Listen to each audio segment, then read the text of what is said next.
What is going on, Notre Dame fans? Mike Singer, Tyler Horka, and Jack Soble live on the Blue and Gold YouTube channel for this week's Notre Dame Six-Pack Show, where the guys take 6 topics and 6 minutes each, or 6 minutes to break each of those items down. We got a good show lined up today. Folks watching on YouTube live or watching back, whatever the case is there, just hit the thumbs up on this video. If you're new here, subscribe to the YouTube channel for more content.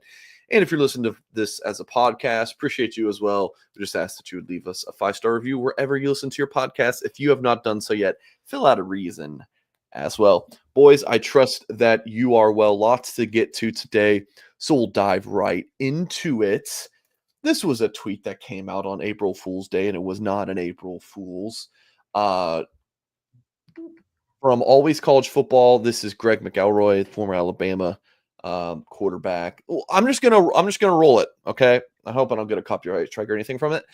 I think people have jumped onto this, but haven't even watched it. So let's do that. I've seen Steve Angeli thrust into action against a ferocious pass rush in Penn State and one of the best defenses in the country. I saw Steve Angeli go into the lineup and just methodically, right down the field, accurately carving up a defense. Who's to say that Steve Angeli's ceiling, when the real lights are on, isn't outrageously high? We've seen him make one start, and it was a couple years ago. What if, when we fast forward to this year, Steve Angeli has some awakening and all of a sudden he's the second coming of Joe Burrow? You remember now, Joe Burrow at Ohio State was just a guy. In his first year at LSU, he was just a guy. Well, Steve Angeli, up to this point of his career, solid, just a guy. But maybe there's another level in there that we just don't know about. Because when the game flipped in Joe Burrow's final season, when he got a chance to run an offense that was built for him, look what happened. Maybe that's in there for Steve Angeli. All right, I want to just give my quick thoughts before I throw it to you guys. There were a couple of key things in there that he said. What if and maybe. That's all I'm going to say. I think this has been blown up a little bit too much, but what do you guys think? Tyler? Yeah, first of all, I just want to say that anything is possible, right? Kevin Garnett told us that 17 years ago, whenever that was. I don't think Jack remembers watching that NBA final. You're really dating yourself here. Yeah, I was going to say, I don't think you remember watching, but that happened. This would be even more of a Cinderella story than the lowly Boston Celtics, who are not the lowly Boston Celtics. They're one of the 2 greatest franchises in that sport of all time, winning a championship, right? Steve Angeli becoming Joe Burrow all of a sudden would be just astronomically preposterous, I think. Like, it just doesn't seem like it can happen. However, it could. Anything can happen, like I just said. But here's the difference to me, Jack. This is why I don't think it will. We saw the statistics with Mark with Glasses in before the show started, saying what Joe Burrow did in his Heisman Trophy campaign. What was it? 60 touchdowns, 6 interceptions, 5,600 passing yards. It was ridiculous. Before that, the year before that, only 2,800 passing yards, 16 touchdowns, 5 interceptions. He started all 13 games of that season. But Jack, that's the kicker for me. He did start 13 games that season before he went into his second year at LSU. That was just one of the greatest years that we've ever seen. And I will give you one more example before I give you the floor. Jaden Daniels did the same thing at LSU too. 2022, 2,900 passing yards, 17 touchdowns, 3 picks. So he's taking care of the football, but he's not prolific by any means. Very next year, 3,800 yards, 40 touchdowns, 4 interceptions. That's before you even get to the 1,100 rushing yards, 10 touchdowns. Like, I think a full year of starting for a quarterback is so important. And then you launch into what your highest ceiling could be. Maybe Steve Angeli has a higher ceiling than any of us think. I don't think you're going to see it in his first year as a full-time starter. This is not the time for him to become Joe Burrow all of a sudden. Well, first of all, I'd like to thank Greg McElroy for the most shameless thumbnail in the history of this YouTube channel. But I think, like, sure, like you got to put Joe Burrow on there if you're Greg McElroy and if you're us, you know, for the clicks. But like, the real discussion here is on Angeli's ceiling, right? Because, like, obviously he's not going to win the Heisman Trophy this year. One would think he's not going to win the Heisman Trophy this year, and he's not. And I mean, you have to qualify everything, and he's not throwing to Jamar Chase and Justin Jefferson, Malik Neighbors, and Brian Thomas Jr. But there is a real discussion about like what is Angeli's ceiling. I think like the thing is like if Notre Dame believed Angeli had a super high ceiling, I don't know if Riley Leonard would have been here last year because obviously multi-year starters are super valuable, and if you have a guy with that ceiling who, and obviously Angeli obviously has a high floor. I think we've seen that over and over again. We've seen that, like McElroy mentioned in the Penn State game. I go back and forth in the ceiling. I think there are some things that limited a little bit the pocket awareness we've talked about. He's got a good arm. I don't know if he's got great arm talent. I haven't seen him make a ton of plays outside of structure. I do think like, well, yes, he came in the Penn State game and played really well. There is a difference between coming in and playing well against a team that hasn't game planned for you versus a team that has. And while I will say that clearly means he's an awesome backup quarterback, because obviously there are a lot of people who can't come in like that and without a start and ball out like he did. Like, yeah, obviously I have to give him credit for that, but it's a different animal when the defense is game planning for you and they have multiple games of film on you. So obviously, like, it's way too early to start with the lofty comparisons. I don't know if any of us really know what his ceiling is or how high it is. I do suspect that Notre Dame is skeptical again because of their actions in the past, but who knows? Yeah, here's another thing about Angeli that Greg McElroy mentioned in that clip. It was like, yeah, he has started a game before, and I get it. Oregon State was game planning for him, like you're talking about, Jack. But Oregon State, what the heck were they at that time? It was a skeleton team, no coaching staff, no starters, certainly. Yeah, it was one of the most unusual starts, and he played well. That's the thing, that if you want to put the feather in Steve Angeli's cap for all of this, it's like he has looked good every time he comes in, yes, but he will not have come in under these circumstances at Miami, at home against Texas A&M. It's going to be a totally different beast. You're going to see him for 4 quarters. You're going to see him flustered for the first time. Even if he ends up being the starter and he ends up being really good, you're going to see a flustered Steve Angeli at some point in this season if he's QB1. That's just the way it's going to go. Riley Leonard, everyone wanted him benched after the second game of this season. Didn't throw a touchdown pass until like the 4th or 5th game of the season. So 60 touchdowns, 6 interceptions, the numbers that I'm looking at for Joe Burrow, not going to happen for Steve Angeli in 2024. He could be really good, honestly. And I've been saying, and I think still on April 2nd, even if it was April 1st, I would say I think Steve Angeli is going to start for Notre Dame come August 31st, but he's not going to have a Joe Burrow season. That's just not going to happen. Yeah, again, I think he's got the floor, certainly. I don't know about the ceiling. And I think that's what he's got to prove over the next couple months. I wrote a recruiting article and about a Notre Dame commit, and someone on the message board was like, "Mike, do you think this kid's going to stick?" And I said, "If Mike Mickens stays, then yes." And the person was like, "Oh, so you're implying that he's going to leave?" And I'm like, why do we go there? We have to qualify everything. Literally, that everything. Is the McElroy comment. Like the Greg McElroy is like, "What if? Maybe it's." I think what Greg was trying to say is like, don't sleep on Steve, but when you say Joe Burrow, then we talk about it. And again, like Jack said, it's shameless. I made the thumbnail. We're leaning into it because you guys, will be interested in this topic, but at the same time, it's done. Hey, I reposted it, and it was like it's gotten some of the most traction of anything that I've posted in the last month. Yeah, your tweet about it, I think, got more than the original one. The Twitter algorithm so much right now. It's fantastic. Yeah, it's an algorithm thing, but people still have to talk. Like, I don't think those are all bots. People are talking about. That's true. That's true. Yeah, your tweet there, I think, got more. I think it did than the original. I have a Notre Dame 83K versus 83K versus 64K. So you guys got to talk to the receivers and receiver coach and linebacker and coach and the linebackers. When I say you guys, just to meet the local media in general. So I know Jaylen Sneed was discussed. What was said about Jaylen Sneed today, Jack? And what are you guys thinking about Sneed? Because every year, even going into his freshman year, he's like, "Oh, he's going to break out. Like, watch out for Jaylen Sneed." He's a good player, but is he going to become a great player this year, Jack? I don't know.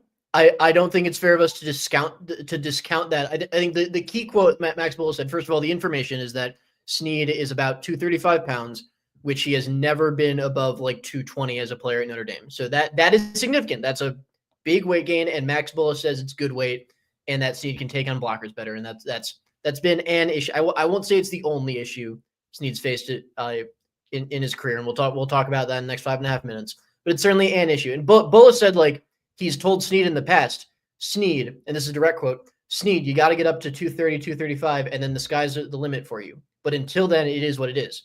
So he's basically saying, Jaylen, you have a ceiling, and you're not going to surpass it until you put on that good weight. And now he has. So we'll see. I think it's fair to be skeptical about like the Sneed breakout claims in the past. But although I will say, like, I think it's a similar conversation that we had with wide receivers. Like, Sneed did get better last year. He obviously needs to get more consistent, but I think in 2023, I'd almost say he was a negative. Like he was not a good tackler in 2023. He really struggled during playing time. That happened at times this past season, but there are also times against Texas A&M and against Georgia and Penn State are the three games that stand out. Like, Sneed really, really helped Notre Dame win those games, and you really saw him jump off the tape. So the consistency is going to be key for Sneed. The weight gain is going to be key too. I think this is his first like realistic. I know we all love KVA, but this is Sneed's first realistic chance to start. I don't know if he will, but I do think again he can be that versatile weapon for the defense moving forward. And Bulla seemed a little more confident in that today than he has in the past.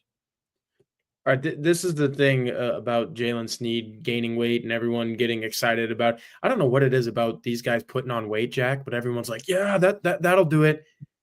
Here's the thing, that for Sneed specifically, what's made him different? Why was everyone excited about him in the first place when he was coming out of high school? It was, he's got this unique body type where maybe he could play at 215 pounds and still be a really good linebacker.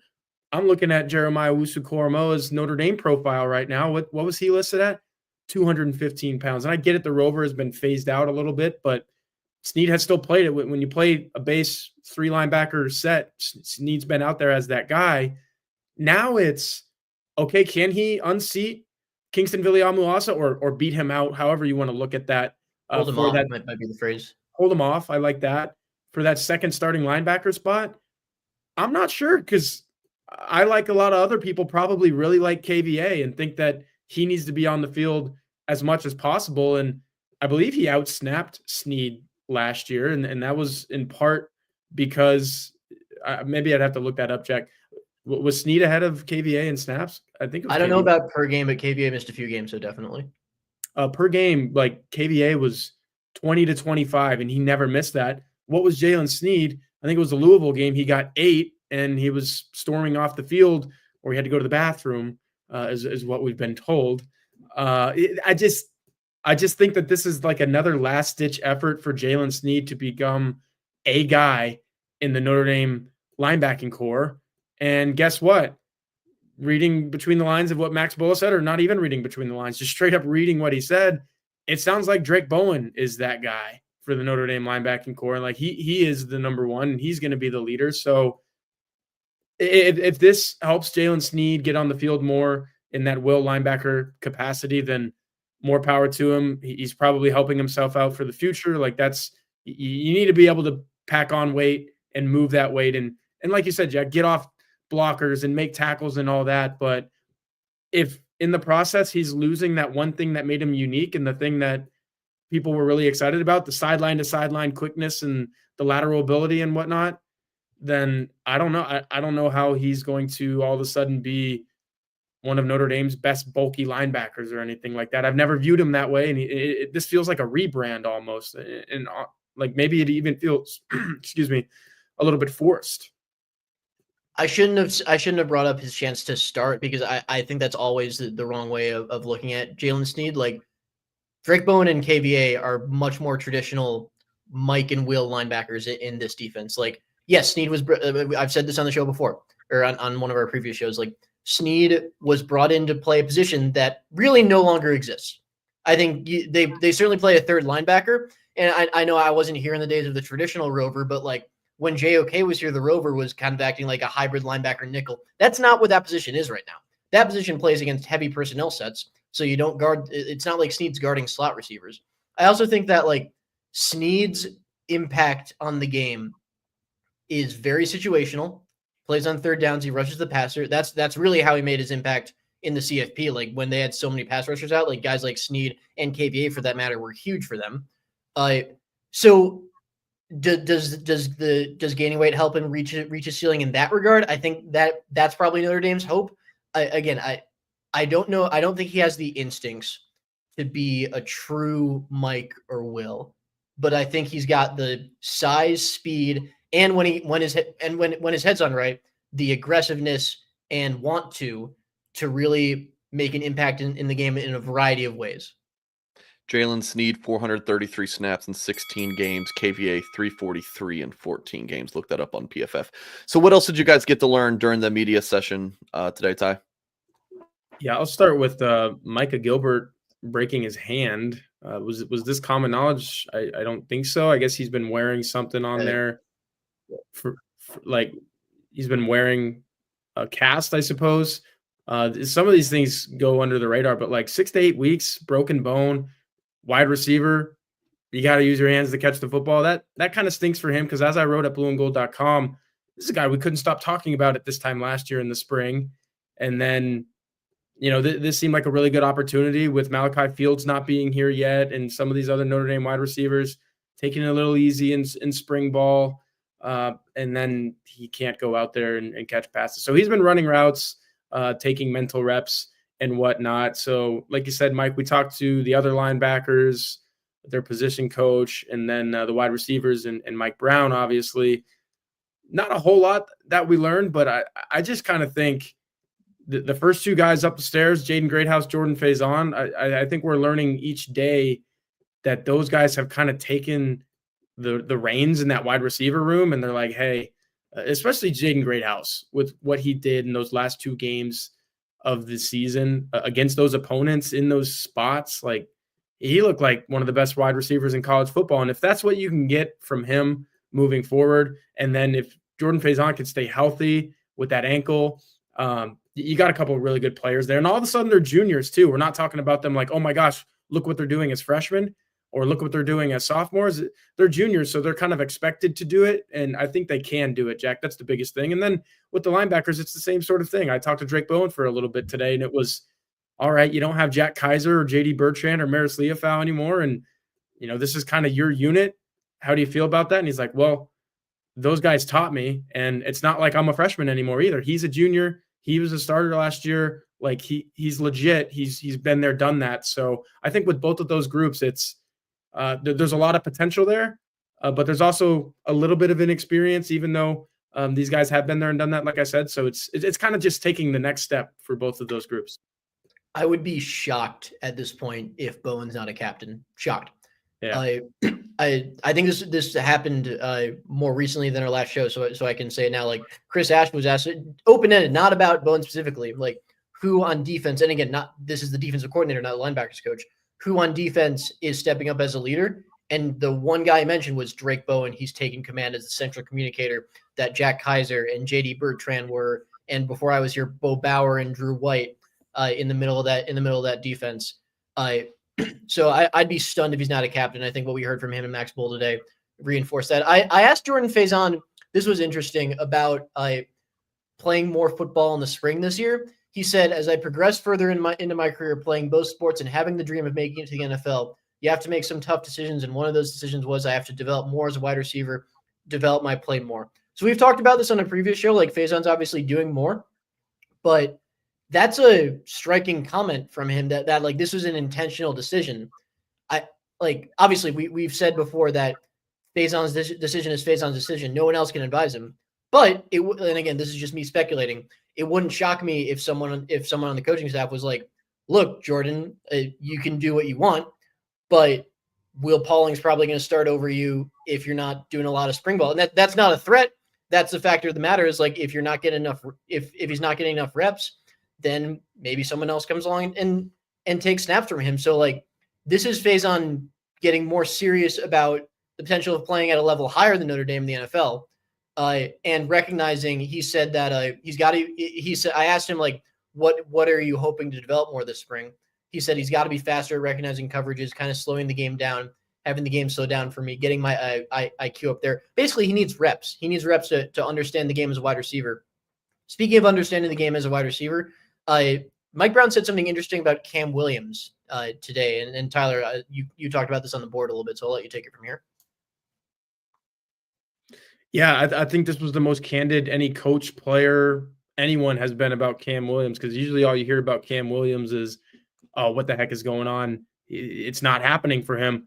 Well, this sounds like it's happening for him. This is a really cool anecdote where Mike Brown basically admitted that he wouldn't let Cam Williams line up across from Leonard Moore last year because Leonard Moore, as we saw, became a freshman All-American and is already one of the best defensive backs in college football. And Cam Williams is not one of the best wide receivers in college football. He's got a long way to go to get there. This spring, Mike Brown's like, hey, I see it in him. I see the confidence. I see the understanding. I think it's an understanding piece. He knows more what he's doing out there. So he's not going to look foolish if he's going against a Leonard Moore in a one-on-one rep. Maybe even he wins that rep, gets a catch, gets open, whatever it is. Whereas last year, I think everyone, even Williams himself, was like, I can't beat that guy. It's a 180 this year, which is very encouraging news for him. But I want to finish this segment kind of piggybacking off of what you were saying about Faison and the lacrosse thing. You know who else had a pretty difficult and maybe even a more difficult conversation about playing two sports with himself this offseason? Drake Bowen, who is no longer on the baseball team. This is probably the first time since he started playing t-ball, since he picked up a bat, that he hasn't been on a baseball roster. And you know why that is? He sees his future in football. He knew that he could take a hold of this linebacker unit, like Ash said, like Bola said, and guess what? He's doing that, and he's probably better for it. Love the captain shout, Jack. All right, Mike's J-Love theory. Talked about this on the show last night with Tim.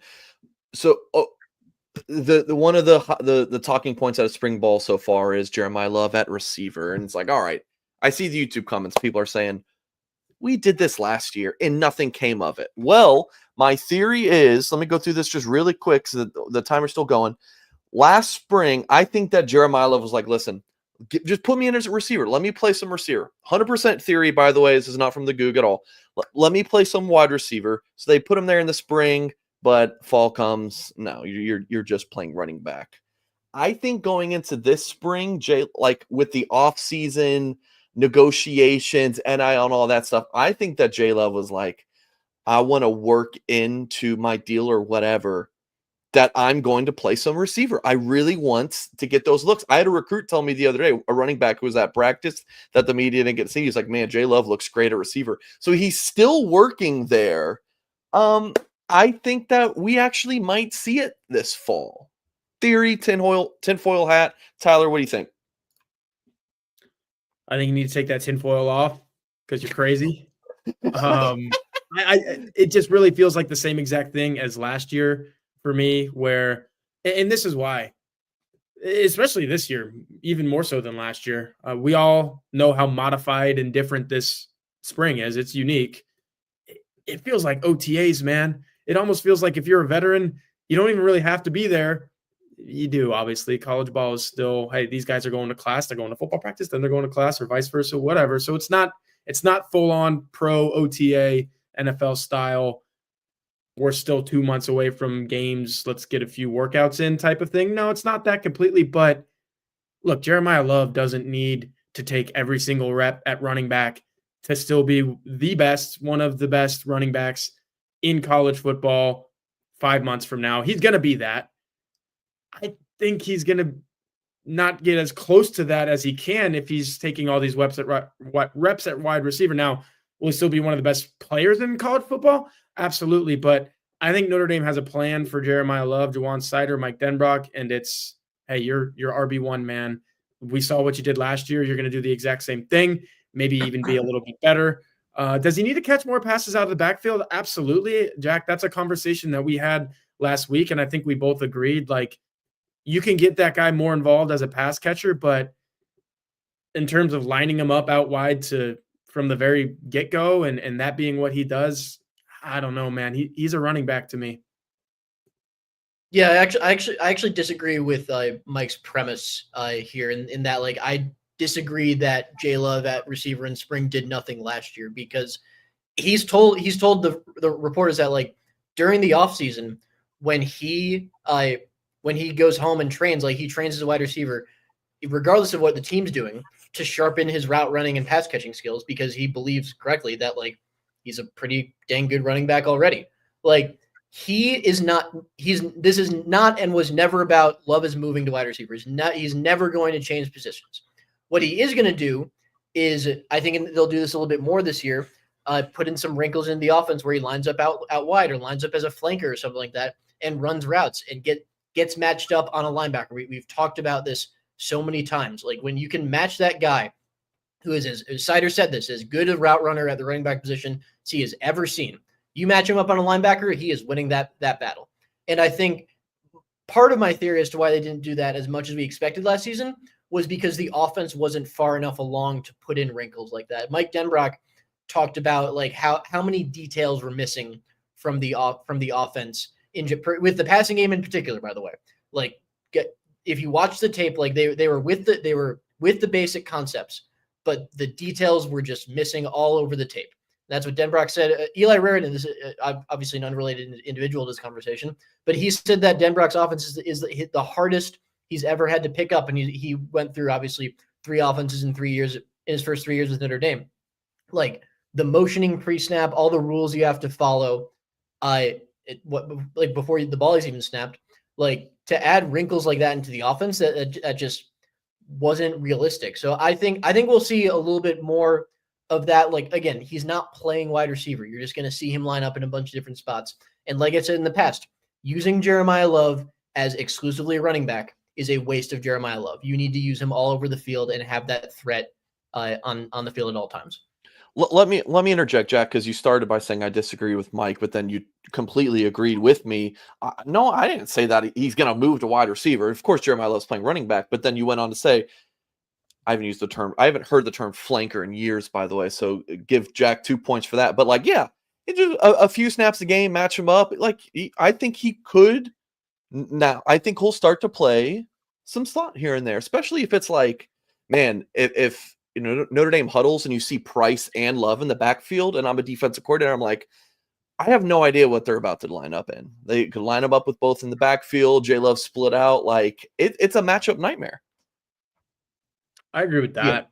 Yeah. I think you can do a lot with 22 personnel that Notre Dame didn't do last year, but Jack may have a really good point in that, like, they needed to be a little bit more base with what they were doing. They couldn't just put 2 running backs on the field, shift one out there, and all of a sudden, you know, you're going bonkers like that. Notre Dame wasn't at that level. Maybe they will be in 2025. It'll be interesting. Especially after NIU, when like there was no margin for error whatsoever. Like you need to master the basics at that point. Yeah. It'll be interesting to see where we see Jeremiah on Saturday. You guys are going to get to watch a full scrimmage of practice at Notre Dame. Jack, what are some of the things you're looking to or just keeping an eye on for that scrimmage on Saturday?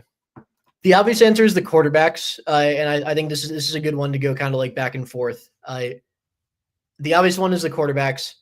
2 guys I really want to see are Elijah Burris and Cree Thomas, who, again, like today, I asked Jordan Faison. I think Priester asked Faison about Elijah Burris.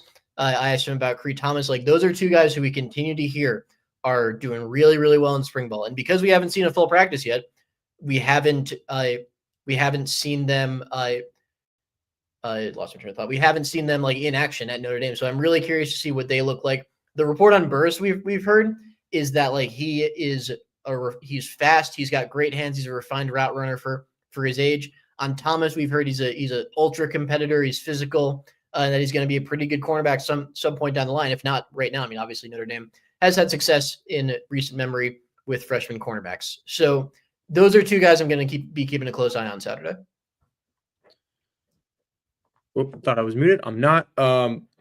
Mike, I don't know if it's too late to pull up a video, but Notre Dame posted one a couple of days ago. Yeah, too late, brother.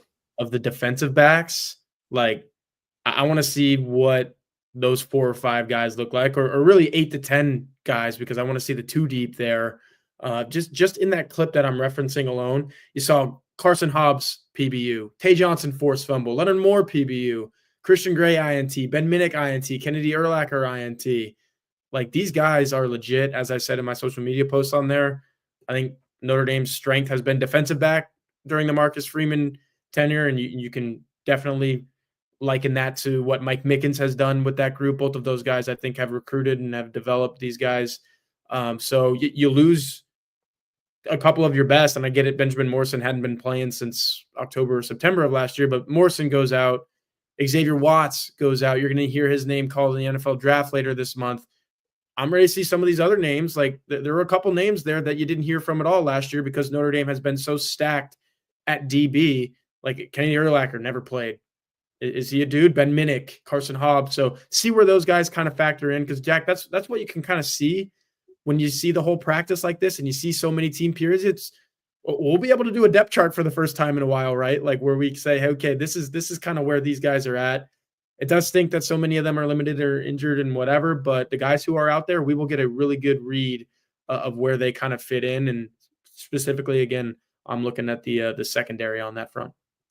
Secondary is a great shot because there are more good players, I think, than spots available to play at Notre Dame right now, particularly when Jalen Stroman comes back from that collarbone injury. I'm looking at the defensive tackles for the opposite reason, because we don't know if Notre Dame has enough quality defensive tackles right now. We think that Gabriel Rubio and Jason Anya, if he's improved from what he was in the past, Jared Dawson, we're pretty sure is going to be a good one. Beyond that, like Elijah Hughes has played some. Donovan Hines, can't forget about him. I think he's their best pass rushing defensive tackle. Like, I would like to see who else emerges and if anyone can push those four, because it's a position that Notre Dame obviously lost a lot, doesn't have much in the way of obvious replacements. So I'd love to see the transfers in action, in particular in Jared Dawson and Elijah Hughes, but also younger guys like Armel Mukam, Sean Sevillano. I would like to see what kind of step they take. Regarding the quarterback room, I think it's important that we focus on the performance and not the order, because I still don't think the order in which they come out really matters at this point, because they're all splitting the first team reps. Unless, of course, like it's always possible that like Steve Angeli takes every rep with the first team, in which case that would give us a pretty good idea early, but I don't think that's going to happen.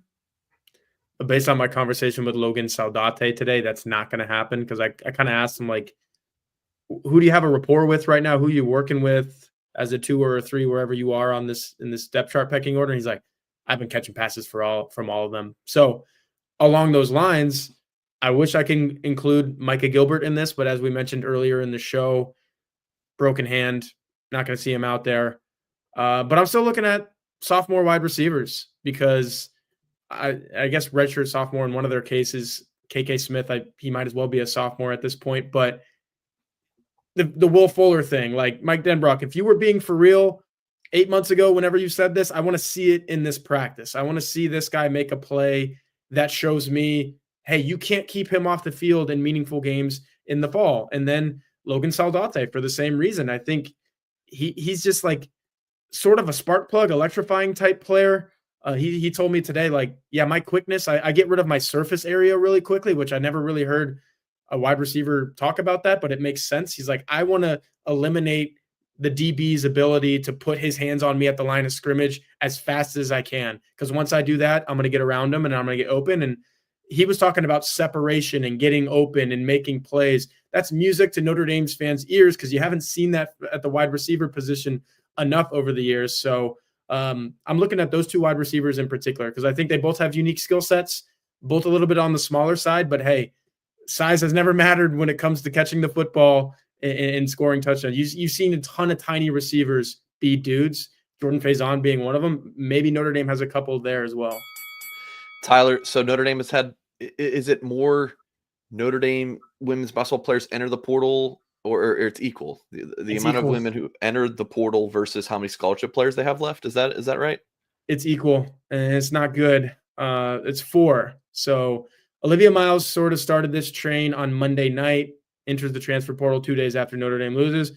Yesterday was Kate Koval and Emma Risch. Today was Kylie Watson. So there's the 4 that have left. The 4 that you still have left standing, maybe the best player in women's college basketball, Hannah Hidalgo. You have Kassan Prosper, Kylie Watson, and then, or not, excuse me, not Kylie Watson, KK Bransford, and then the incoming freshman, Leah Macy. Mike, you have 4 scholarship players right now and only 2 of them played in Notre Dame's last game against TCU, the loss in the Sweet 16. So this is all of a sudden a complete overhaul for Niele Ivey, and it's not the kind of overhaul you want, especially at a place like Notre Dame. If these standards of admission apply to the basketball teams, which I don't think it's as strict as football, but it's still kind of the same principle, she's going to have to go out and get 6 to 8 players, and you're still going to be under the scholarship limit of 15 if that's the case. So putting it this way, if they went out and played a game tomorrow, they would not have enough scholarship players to field a full starting 5. And that's not a good place to be in. It's just sort of all come crashing down for this Notre Dame women's basketball team. I mentioned the loss to TCU in the Sweet 16. This was not a roster with Olivia Miles, with Hannah Hidalgo, with Sonia Citron. Maddie Westbeld at one point was the best player on a Notre Dame women's basketball team, and that was only a handful of years ago. You know, she's a former All-ACC type of talent. Leah Tu King's an All-ACC talent. Liza Carlin, all Big East talent. Like the collection of talent that Notre Dame had on this roster to go out the same way that you had 3 years before that, which makes it 4 years in the Sweet 16 in a row to lose now. Jack, I know you don't cover this team, but you watch me cover this team, and you know all about college basketball. You know all about the transfer portal. Some things you can sustain. This is not one of them, because Notre Dame was not coming from a place where you could afford to lose 4 players to the transfer portal, because Niele Ivey, 3 of the last 4 recruiting classes, she's only taken 1 recruit in the entire class. Like Kate Koval this past cycle coming in, she was the only one. Leah Macy coming in this year, which, by the way, she had knee surgery in the last month. I don't know if she's going to be able to play this upcoming season. It's dire straits, man. There's no roster. There's no roster left. And for the amount of players to leave, I think it speaks to kind of the way things are going. I know you can't speak specifically to that, Jack, but you can react to everything that I just said and everything that you've seen. Yeah, I'll start with on the court. Like we've had this conversation a bunch off the record, but like I really think they got figured out. Like teams like Duke and TCU figured out that like if you just play defense, you're not an idiot with the basketball. You don't try to run with them. You can wear them down over the course of 40 minutes. I think Haley Van Lith pretty much said that outright after the game. Like there was a formula to beat this team, and TCU was the first team they ran into who was talented enough to follow it. Like obviously, if you're Stephen F. Austin or Michigan, like Duke did it too. Duke did it in the ACC tournament. That was like the first team they ran into in the NCAA tournament. Gotcha. Yeah. I can't really speak to what's going on off the court, but you can speak to like when's the last time a player as transcendent as Hannah Hidalgo, like in this sport, in such a superstar driven sport that women's college basketball is, like can't get past the Sweet 16. Like I think that's tough. Regarding the transfer portal, like there are schools I'm not as well versed in the women's transfer portal, but like certainly in the men's transfer portal, you can build an entire roster through the portal. Notre Dame isn't one of them. Like you can find 6 to 8 players in the transfer portal. You can't find 6 to 8 players who are good enough to play at Notre Dame, who want to play at Notre Dame, and who are academically qualified to get into Notre Dame. Like that is really hard to do. So I'm really curious to see what the next steps are. I think there obviously need to be changes with Niele Ivey's roster building philosophy. I don't think firing her is the answer. I think it's way too early to talk about that. But I think like this past season showed that there are clear changes that need to be made to some of her philosophies as to how she builds a roster. On the idea of having to rebuild this entire roster from the transfer portal, because that's where you're at. That's just the nature of. There's no other option right now. There's no other option right now to get players on this campus to have them play in November. 5,048. This is from Talia Goodman of On3. There's just over 5,000 women's college basketball players, according to this source that she has. Over 1,100 of them have entered the portal in this cycle. So there's players out there. But Jack, to your point, I think a really good article for me in the coming days would be, here's an entire history of Niele Ivey in the transfer portal.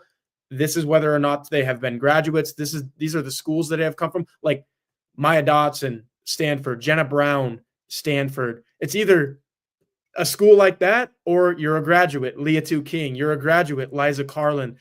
The pool of the 1,138 that I just mentioned is so much smaller for a school like Notre Dame. I think you're going to have some mid-major graduate transfers on your team, and that's not where Notre Dame should be.